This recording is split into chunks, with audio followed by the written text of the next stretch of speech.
अखिल भारतीय खाटीक समाज संघटना महाराष्ट्र प्रदेश एन 441.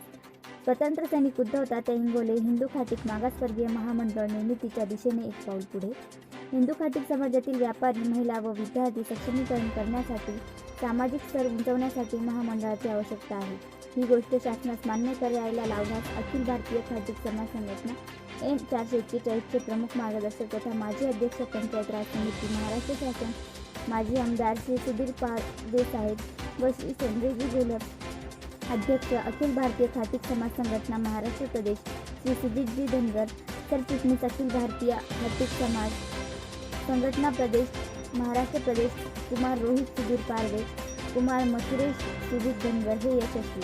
दिनांक 22 सप्टेंबर 2023 रोजी मंत्रालय 7वा मजला, समिती कक्ष क्रमांक 5 दुपारी 3:30 वाजता येथे सामाजिक न्याय व विशेष सहाय्य विभागाचे प्रमुख सचिव व इतर अधिकारी यांच्या समवेत बैठकीचे नियोजन केले होते. सदर बैठकीमध्ये खाटीक समाजाला शासनाकडून योग्य ते प्रतिनिधित्व, न्याय व हक्क न मिळाल्यामुळे समाजाच्या युवकांमध्ये येणारी निराशा कमी करण्यासाठी व समाजाचे सामाजिक व आर्थिक स्थिती उंचावण्यासाठी महामंडळाची कशी आवश्यकता आहे यावर श्री सुधीर पारवे साहेब यांनी सविस्तर प्रस्तावना केली. चुकीच्या नोंदीने लागलेल्या कलाला लाड सूर्यवंशी, क्षत्रिय, मराठा, धनगर व इतर अशा समाज बांधवांना खाटीक समाजाचे फायदे कसे मिळतील यावर सविस्तर चर्चा झाली. तसेच ग्रामपंचायत ते महानगरपालिकापर्यंत मटण मार्केट दुरुस्तीसाठी, दलित वस्ती सुधारणा, 5% मागासवर्गीय राखीव निधी, मूलभूत सुधारणा व इतर राखीव निधीतून निधी उपलब्ध करण्याबाबत विनंती करण्यात आली. तसेच जात पडताळणी संदर्भात येणाऱ्या अडचणी संदर्भात सखोल चर्चा करून बार्टीने सकारात्मक दृष्टिकोन हिंदू खाटीक समाजाला जात पडताळणीसाठी सहाय्य करण्याचे ठरवले.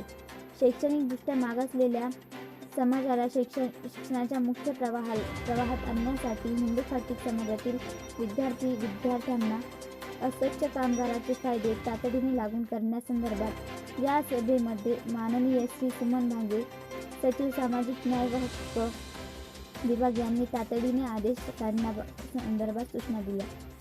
त्यामुळे समाजातील विद्यार्थ्यांना शैक्षणिक फायदे होणार आहेत. साधारणपणे 2 तास चाललेल्या मीटिंगमध्ये खाटीक समाजातील विविध विषयांवर सखोल चर्चा करण्यात आली. डॅडकॉमचे व्यवस्थापकीय संचालक श्री धम्मेज्योत गाजभिये यांनी इटलीहून ऑनलाईन संवाद साधून प्रत्येक जिल्ह्याच्या ठिकाणी छोट्या प्राण्यांचे म्हणजे बकरी, बोकडा यांच्या चमड्यांचे सहकारी तत्वावर खरेदी करून उभारण्यात येईल. तसेच छोट्या प्राण्यांच्या चमडीसाठी महाराष्ट्रामध्ये व्यापारासाठी बेसलाईन सर्वांसाठी सेंट्रल लेदर चेन्नई इन्स्टिट्यूट मार्फत चालू होईल असे सांगितले. या प्रसंगी बार्टीकडून सामाजिक न्याय विभागाकडून खाटीक समाजासाठी विविध योजनांमध्ये समाविष्ट करून समाजाची उन्नती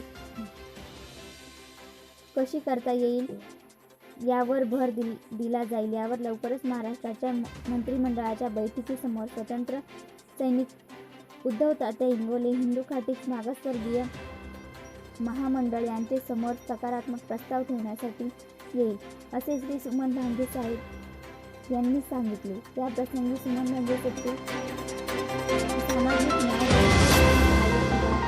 श्री सुनील पारे, महासंचालक बार्टी श्री सोना बागुल, सहसचिव सामाजिक न्याय व विशेष सहाय्यक विभाग श्री अशोक आहिरे, अवर सचिव सामाजिक न्याय व विशेष सहाय्यक विभाग श्री देवकाते, महात्मा फुले मागासवर्गीय विकास महामंडळ श्री भरत वाघमारे, संत रोहिदास चर्मोदय व चर्मकार विकास मंडळ श्री बाळासाहेब सोलंकी, उपसंयुक्त समाज कल्याण पुणे श्री पाबळे, कक्ष अधिकारी सामाजिक न्याय उपस्थित होते. सुजित मधुकर धनगर, सरचिटणीस अखिल भारतीय खाटीक समाज संघटना महाराष्ट्र प्रदेश एन 441.